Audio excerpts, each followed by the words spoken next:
That is the land. A dim vision of laggard fences and long, stretching rings.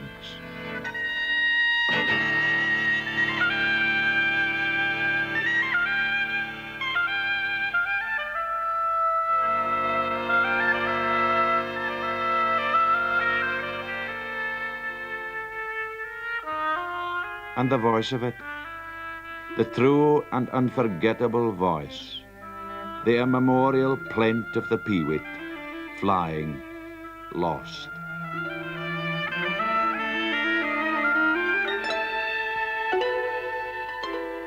That is the land, though not quite all.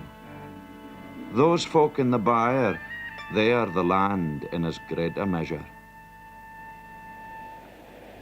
The words and the insight of Lewis Grassic Gibbon, the author of the one Scottish novel which seems undeniably to be a 20th century masterpiece, Sunset Song. I think he's the most important Scottish prose writer that we've had since Sir Walter Scott himself. I know it's a big claim, but giving due account to all his faults, I believe that the best work of Lewis Grassic Gibbon is the greatest fiction that modern Scotland has produced. These were the last of the peasants, the last of the old Scots folk. A new generation comes up that will know them not, except as a memory in a song. It was the old Scotland that perished then, and we may believe that never again will the old speech and the old songs, the old curses and the old benedictions rise but with alien effort to our lips. We are told that great machines come soon to till the land, and the great herds come to feed on it. The crofter has gone, the man with the house and the steading of his own, and the land closer to his heart than the flesh of his body. Nothing, it has been said, is true but change. Nothing abides. The land of Lewis Grassic Gibbon lies midway between Aberdeen and Dundee. It's a narrow strip known as the Mearns, and for Gibbon it reflected the sunset of an age and an epoch. An exile who shares this view is Dennis Rice. The Mearns is the older name, I think rightly a more mysterious name for Kincardineshire. Grassic Gibbon spoke of Stonehaven as the capital of the Mearns, and to the south of Stonehaven, an area, not more than 20 miles by 8, is the How of the Mearns, which was the background of Grassic Gibbon's work. This piece of country is bounded on the west by the foothills of the Grampians and on the east by the sea. And though you can't always see the sea unless you get up on the hill, you can always feel its presence. You can very often hear it as the gulls come wheeling in. This place is a very beautiful, almost perfect landscape, and yet it's always presenting, through its darkness as well as its colour, questions about what it has represented for the people who have worked here and tended it with such love and care over the centuries.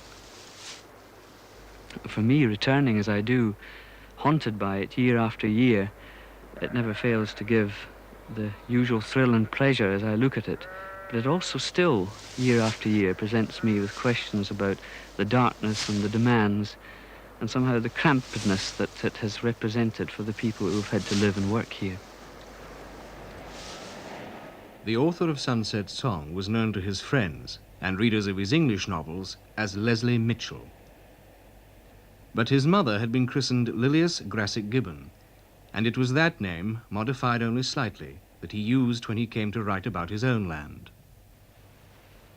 Grassic Gibbon's biographer is Ian Munro. Lewis Gibbon died at the age of 80, and her husband was 74 when he was buried in this churchyard of Arbuthnot. But their son, whose memorial stone is only a hand's breadth away, died when he was only 33. His ashes are buried beside the church which he described humorously and irreverently in Sunset Song. Next door the kirk was an olden tower, built in the time of the Roman Catholics, the Coors Creders. And it was fell old and wasn't used anymore, except by the cushat doves as they flew in and out the narrow slips in the upper story, and nested there all the year round, and the place was fair white with their dung.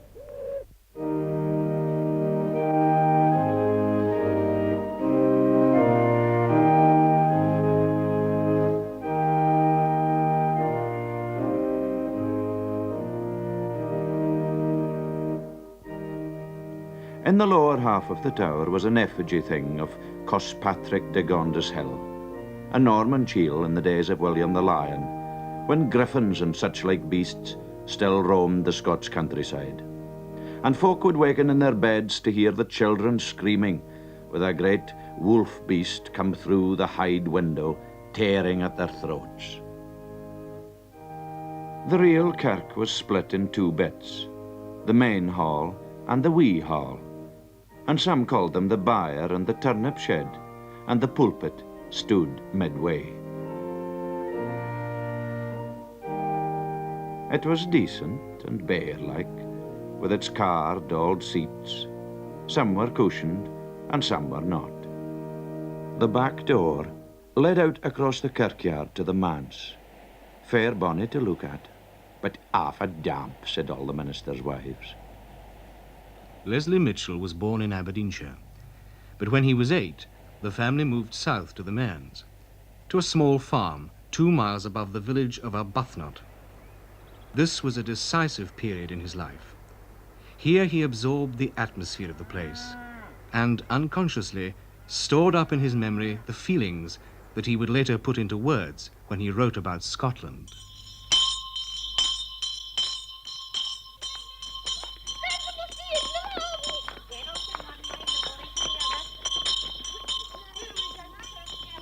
He enjoyed his time at the local school and won the favour of his teacher. His classmates were less sure what to make of him. Well, what I remember about him was that he was so different from the rest of us, and especially from the rest of the boys, because he was always studying. He always had a book under his arm, and didn't go playing and get up to mischief with other boys. At playtime, you would get him sitting at the back of the dike, what we called up the backies, at the back of the dike, sitting with a book. And I was a reader myself, and he used to often say, "What are you reading?" And I would tell him, and he would say, "Oh, just a lot of trash." And he would give me something to read, something serious, which I didn't like, but I read it just to say that I'd read it. And when he wrote an essay, it was always so much better than ours that it was read out to us, you see, and he was always set as an example, with the result that we used to think, well, what's the use of trying? We just can't make anything of it. He's always best. And some of Leslie Mitchell's essays still survive. For instance, a description of the view from Arbuthnot School, written when he was 13. In front stretches a sea of green, intersected here and there with small square fields, or a winding road disappearing in the waving masses of foliage. The view of the silver Burvey and the old antiquated church is cut off, but above the huge pines and waving beeches may be seen a solitary column of smoke from Arbuthnot House. But at 13, Leslie Mitchell was also looking beyond Arbuthnot. I'm constantly getting new ideas, which are always pushing out the old. On considering, however, I think I will be a journalist, or perhaps an editor. But you will have to wait a long time before you read one of my books. He had a peculiar nature, you know, he was just different from the rest of us some way or other. But to me, he was always most interesting and very friendly, you know. He could be sarcastic with some, but he never was with me for some unknown reason. I don't know what it was. Probably was sorry for me. Mitchell was a peculiar sort of fellow, you know. He never had a chum, never a boy chum. He was one of these real Scotch dour fellows, you know. He wouldn't mix with anybody. Now, when he left Arbuthnot, never nobody heard nothing about him. He never wrote a letter to nobody. Nobody wrote to him. He just disappeared out of this world till his books came, and then I started taking interest in him. He read books all the way to school. He would, when he was going over a stile, sit on the stile and read a book for about 5 minutes and then get off the stile and carry on. Even when he was riding a bicycle, he would read a book, unbelievably. He didn't allow anyone to be very interested in him. He was too interested and absorbed in his books. I don't remember him ever being very playful, though I presume that he was at some time or other. Leslie Mitchell as remembered by his wife, who was brought up in a neighbouring cottage. She feels now that what she observed may have been the beginnings of a conflict which was to make him turn away from the croft. I began to feel a very bitter detestation for all this life of the land. The wilting hayricks under the fall of the sleet, and the wind a-blow on ungarmented floors, ploughmen and sodden bothies on the farms out by, old, bent and wrinkled people who have mislaid so much of fun and hope and high endeavour in grey servitude to those ranks. And yet, along with the anger and the rejection of what he called a grey, grey life, dull and grey, there was also warmth and affection. I like to remember I am of peasant rearing and peasant stock. Good manners prevail on me not to insist on the fact overmuch, not to boast in the company of those who come from manses and slums and castles and villas, the folk of the proletariat, the bigger and lesser bourgeoisies. But I am again and again, as I hear them talk of their origins and beginnings and begetters, conscious of an overweening pride that mine was thus and so, that the land was so closely and intimately mine. I hearken from the shade of my sun's circle and look away, bored. Stones from prehistory, the standing stones of the megalithic builders. That was an image that seemed to burn itself onto the retina of Mitchell's imagination. At the age of 9, I developed a passion for archaeology. How could I help it with the marks of prehistory all around me? Of course, I was thought to be crazy. My first interest was in the men of the past. It was worth reading history to get at these people and their lives long ago. What people called the peculiar side of Leslie Mitchell's nature was acceptable in Arbuthnot, but less so in Aberdeen, where he found a job as a junior reporter. But it was in Aberdeen that he made his first attempt at writing a novel, and later he wrote an essay about the city. Bleakness, not meanness or jollity, is the keynote to Aberdonian character. Not so much lack of the graces or graciousness of existence as lack of colour in either of these. And this is almost inevitable for anyone passing his nights and days in the silver city by the sea. It is comparable to passing one's existence in a refrigerator. Aberdeen is built largely and incredibly of one of the most enduring and indestructible and appalling building materials in use on our planet, grey granite. It has a flinty shine when new, a grey glimmer like a morning North Sea, a cold steeliness that chills the heart. Even with weathering, it acquires no gracious softness. It is merely starkly grim and uncompromising. The architect may plan and build as he will with this material.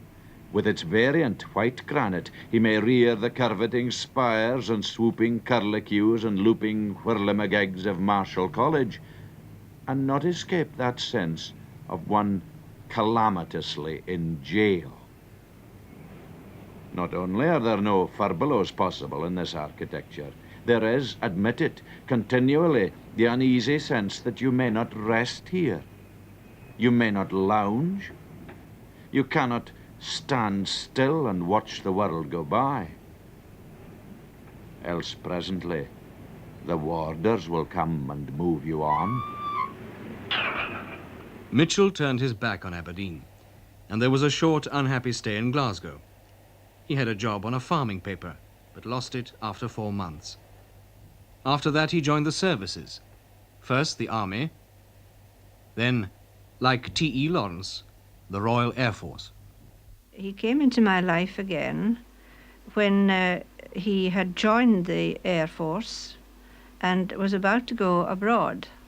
And it was then that we met in London and decided that we would write to each other, which we did throughout that period.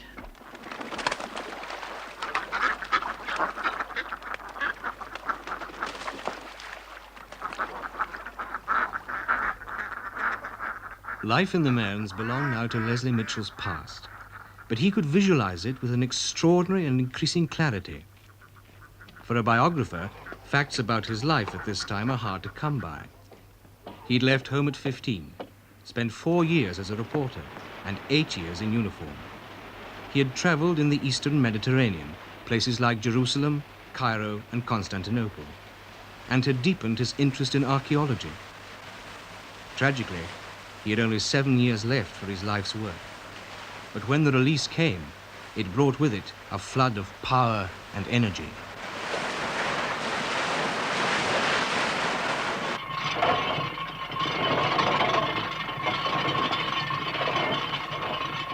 Mitchell was married in Fulham in 1925. In 1929, he left the Royal Air Force, and in the same year, his first book was published. His first novel came out in 1930, and soon after that, he was thinking of his beginnings and a story that might tell of them. That story was to be Sunset Song, and it was his father-in-law who was portrayed in it as Long Rob of the Mill.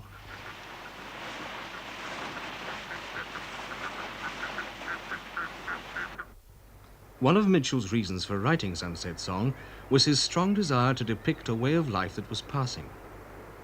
On a visit to the Mearns from his English home, he and his brother were talking of the changes that were coming to the land. "You should write about the old life," his brother told him, "before it disappears forever." "Maybe I will," said Leslie, and the way was opened for the emergence of Lewis Grassic Gibbon in place of Leslie Mitchell, and for the coming together of the land and the writer. They change reluctantly, the men and women of the little crofts and cotton houses. But slowly, a quite new orientation of outlook is taking place. The ancient, strange whirlimagig of the generations that enslaved the Scots peasantry for centuries is broken. Under these hills, so immobile and essentially unchanging, I do not know what strange master of the cultivated lands will pass in what strange mechanical contrivance. But he will be out with that ancient yoke, and I send him my love.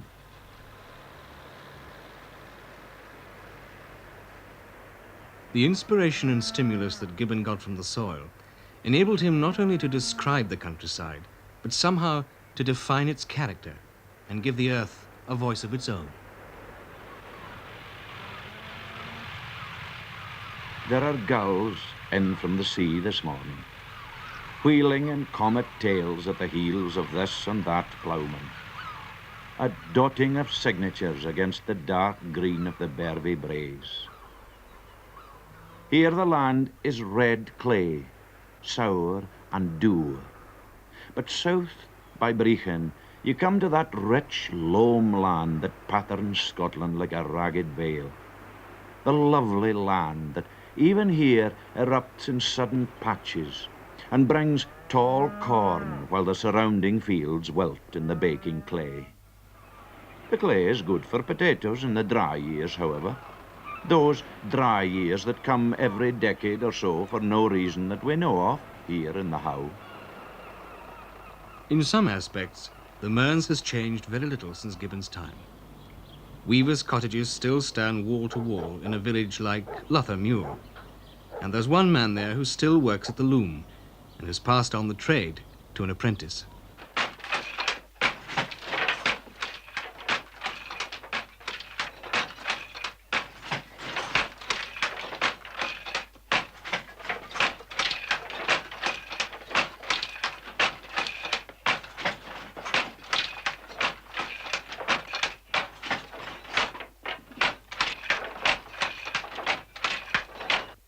When Sunset Song first came out, the London critics applauded it and praised it almost without reservation.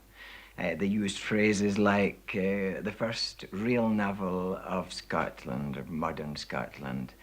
This is the real land at last, a masterpiece.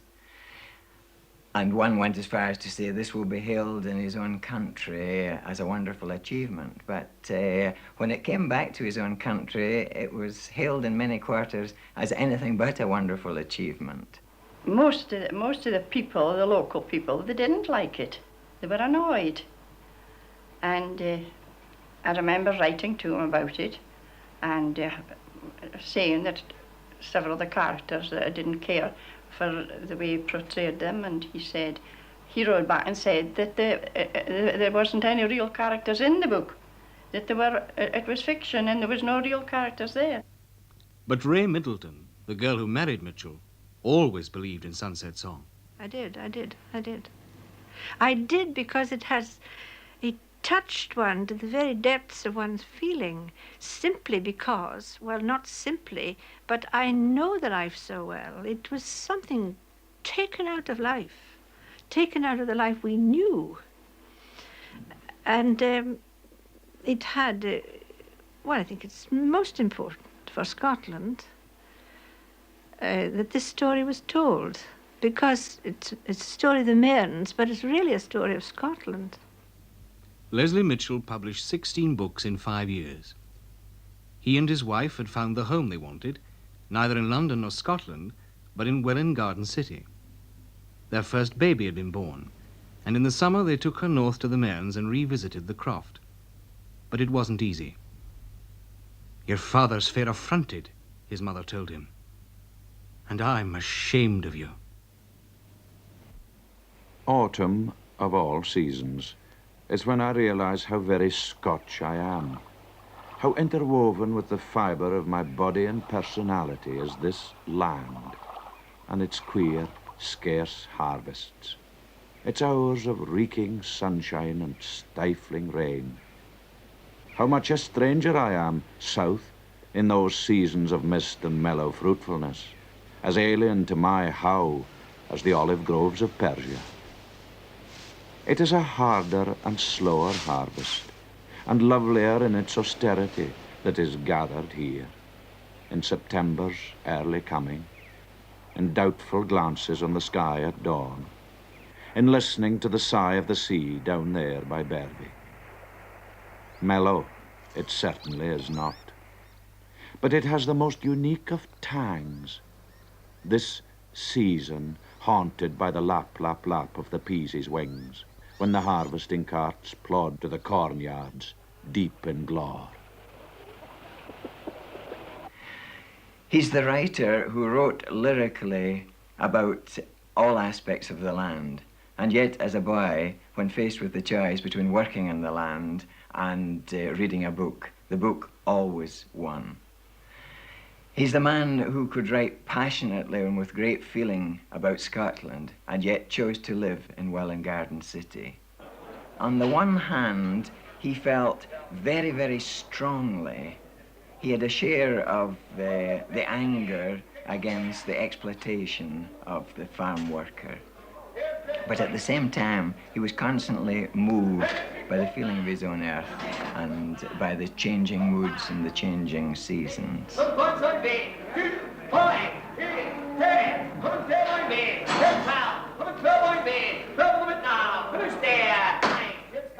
But it is a real place. This is no land for gentlemen farmers or romantic novelists. There's no tartan and haggis about his description of the Mearns. It's based on a reality, sometimes a very angry and a very bitter reality. These are the real rulers of Scotland. They are the rulers of the earth.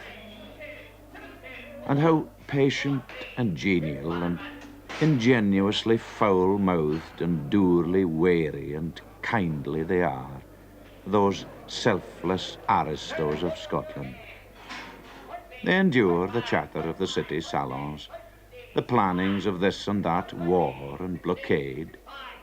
They endure the pretensions of every social class but their own to be the mainspring and base of human society. They, the masters, who feed the world. Dr. C.M. Grieve, otherwise the poet Hugh MacDiarmid, who collaborated with Gibbon on a book called Scottish Scene. He's the only prose writer who has attempted to resume the independent Scottish tradition in his work. The others are all far more English. They're subscribing to English standards and English fashions and so on. But in Scots Square, he tapped a reservoir almost of race memory, certainly of personal memory in his case, that put across in these particular books the very essence of Scottish country life. I think I'm overwhelmed, and I feel it in myself too, by the conflict of love and hate that he felt for this ground. Not just for the ground, but for what it represented for the people who had to work it. It is based and rooted on this corner of northeast Scotland, but like all great literature, it is universally significant. I don't think either that we should dwell solely on his lyrical appreciation of the beauty of the landscape. I think his picture of the real life, his anger, his bitterness, and again his humour deserves to be measured as among the great qualities of the writer. It's difficult to place a man. He certainly evokes and presents a picture as real and as evocative as Hardy's Wessex. Leslie Mitchell died of peritonitis a week before his 34th birthday. In his last book, he quoted Tennyson, "My purpose holds to sail beyond the sunset." 3 million years hence, our descendants, out on some tremendous furrowing of the galaxy, with the great bear yoked to the plough and the wastes of space their fields, will remember this little planet, if at all, for the men who conquered the land and wrung sustenance from it by stealth and shrewdness and a savage and surly endurance. Nothing else at all may endure in those overhuman memories. I do not think there is anything else I want to endure.